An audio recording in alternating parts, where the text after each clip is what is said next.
Okay, let's dive into this. I want you to imagine, just for a second, standing on a dusty coral airstrip right in the middle of the steaming jungles of Rabaul. The year is 1942. The Imperial Japanese Navy absolutely rules the skies, and its pilots, well, they are the undisputed apex predators of the Pacific. Among them is a wiry, soft-spoken guy named Saburo Sakai. He's a veteran fighter pilot, already a legend, who's been taking out Allied aviators over the Philippines, Java, and Port Moresby. In this explainer, we're going to look at this totally brutal conflict strictly through Sakai's eyes.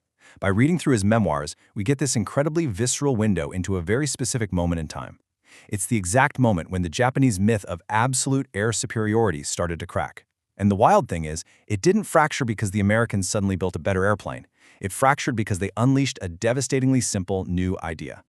In his memoirs, Sakai reflects on this one question that just suddenly began to haunt his entire barracks. Who had taught the Americans to fight like this? You see, this whole bewilderment started on a specific afternoon when Sakai's elite commander, Tadashi Nakajima, came back from what was supposed to be a totally routine patrol over Guadalcanal. Sakai literally watched Nakajima climb down from his cockpit, and the man was deeply uncharacteristically rattled. Like Nakajima's hands were visibly shaking as he held onto the ladder. He had been completely ambushed. He told him how he'd picked a target, moved in for the absolute guaranteed kill, and out of nowhere, a second American fighter just came at him head-on from the side. It was this crazy coordinated maneuver he had never ever seen before. And that mystery, that terrifying near-death experience, just completely gripped Sakai and the rest of the veteran pilots. Part 1, The Sky Samurai and the World of the Mitsubishi Zero. To really understand why a coordinated ambush terrified a guy like Nakajima, Sakai explains exactly what Japanese pilots were accustomed to. Their training pipeline was basically this engine of brutal perfectionism. Sakai himself remembered the absolute savagery of the Yokoren flight program. They would take thousands of applicants and just whittle them down to a tiny, tiny fraction. To put that into perspective, out of 500 sailors in his 1937 class, only 25 actually graduated. Sakai was so brilliant that he finished first in his class, and even received a silver watch directly from the emperor. Because of this intense pipeline, these guys were conditioned to believe one supreme truth. The dogfight is an individual samurai duel. A pilot relied on his own eyes, his own reflexes, and his own singular skill. That was the whole shebang. It was the ultimate test of individual virtuosity. Now, what's really interesting about this comparison is how perfectly the hardware matched that samurai doctrine. Sakai and his peers flew the Mitsubishi Zero, which stripped away literally all armor and self-sealing fuel tanks just to become incredibly light and ridiculously agile. It was practically an extension of the pilot's own body. The American F-4F Wildcat, on the other hand, was sluggish, heavy, and heavily armored. In a strict one-on-one duel, the Zero was just mathematically superior. Early in the war, Japanese aces flying the Zero were achieving this brutal 12-to-1 kill ratio against Allied fighters. Honestly, just trying to turn with a Zero was basically a death sentence. So that brings us right back to the massive mystery Sakai was agonizing over. If the Zero was essentially unbeatable in a duel, and the Japanese pilots were the absolute best, most rigorously trained duelists on the planet, how on earth did an elite commander like Nakajima get ambushed by an inferior plane? Well, what Sakai couldn't possibly know at the time was that the answer was sitting thousands of miles away across the Pacific, on a table in a rented house in Coronado, California. Part 2. The Kitchen Table Solution, Matchsticks and Geometry. The unseen ghost that was about to completely haunt Sakai's world was this soft-spoken American commander named Jimmy Thatch. About 6 months before Pearl Harbor, Thatch read an intelligence report about the Zero's insane capabilities, and he realized right then that individual American pilots were pretty much doomed. They couldn't outturn it, outclimb it, or outrun it. So he goes home to Coronado, dumps a box of ordinary matchsticks out onto his kitchen table, and just starts playing around. Night after night, he moved these matchsticks, simulating dogfights, and he realized something huge.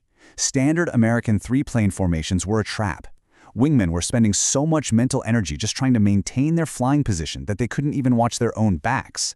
They were, quite literally, prisoners of their own geometry. Thatch knew he had to completely change the shape of the fight. Let's see how this builds, because the geometry here is brilliant. Thatch threw out the three-plane formation and replaced it with two pairs flying side by side. Here's how it works. If a Zero attacks one pair, acting as the bait, that pair turns sharply inward. At the exact same time, the second pair also turns inward, and their flight paths cross. So the Zero, which is totally fixated on chasing the bait, suddenly finds itself staring directly down the gun barrels of the second pair coming straight at it. If the Zero presses the attack, it flies right into head-on fire and dies. If it breaks off, the rescuing pair just swings around and chases it. It's basically a perfectly designed, inescapable trap. So the crucial point is that the Thatch Weave, as it became known, fundamentally changed the rules of air combat. It didn't require American pilots to be better marksmen or faster flyers than the Japanese samurai aces. It relied entirely on geometric teamwork. Two ordinary pilots, simply by trusting each other and turning at the exact right moment, could defeat one vastly superior ace. This was huge. It made survival a reliable system. And the best part? You could teach this system to a totally green rookie pilot in a single afternoon.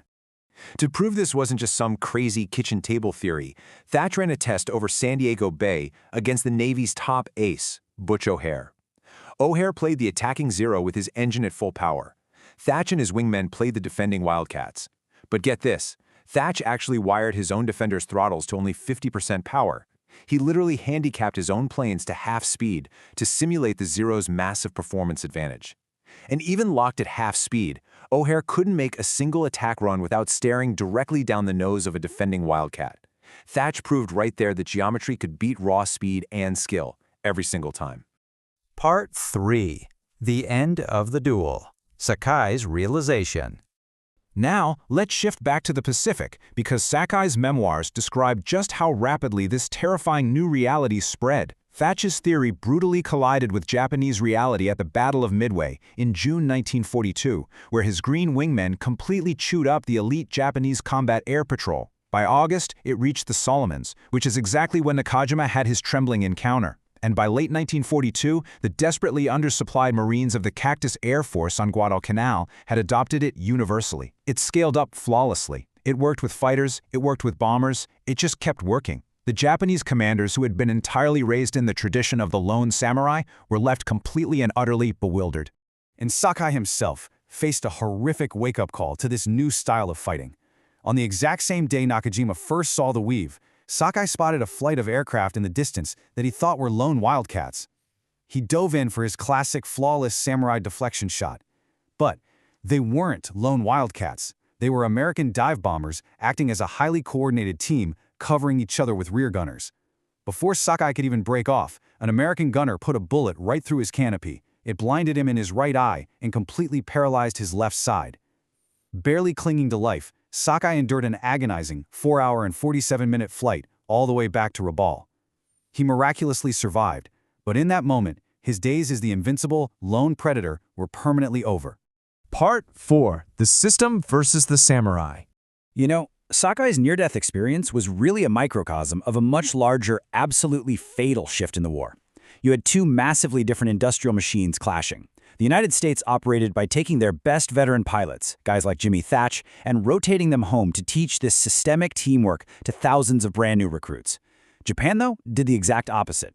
Because their doctrine relied completely on individual genius, they couldn't mass produce it. They just kept their irreplaceable virtuosos out in combat until they eventually died. So by 1943, America was pumping out nearly 21,000 capable, team-oriented pilots a year, while Japan was desperately throwing barely trained teenagers with less than 100 hours of flight time right into the meat grinder. Because of his severe injuries, Sakai was permanently grounded and reassigned as a flight instructor. And reading his memoirs from this period, you can just feel his heavy, absolute despair. He writes, "We were told to rush men through, to forget the fine points, just teach them how to fly and shoot." He had to literally stand by on the tarmac and watch untrained teenagers crash and die just trying to take off. The extreme perfectionism that had built his generation of elite aces was completely incompatible with a brutal war of attrition. The Japanese system simply couldn't adapt to teach teamwork, so they were sending boys to die one at a time against Americans who'd built an entire infrastructure based entirely on mutual support. And this brilliantly illustrates the undeniable mathematical triumph of Jimmy Thatch's kitchen table geometry. Before the Weave, American pilots were getting absolutely slaughtered, losing 12 planes for every 1-0 they shot down.